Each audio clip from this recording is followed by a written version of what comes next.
కన్నులను చిక్కని కత్తులు కలిపి భక్తిగా పలికిరి శ్రీ మహాలక్ష్మీ నమోస్తుతే శ్రీ మహాలక్ష్మీ నమోస్తుతే శ్రీ మహాలక్ష్మీ నమోస్తుతే శ్రీ మహాలక్ష్మీ నమోస్తుతే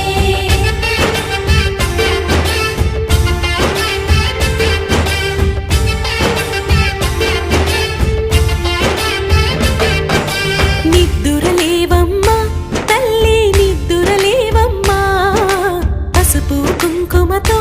భక్తులు వేచినారు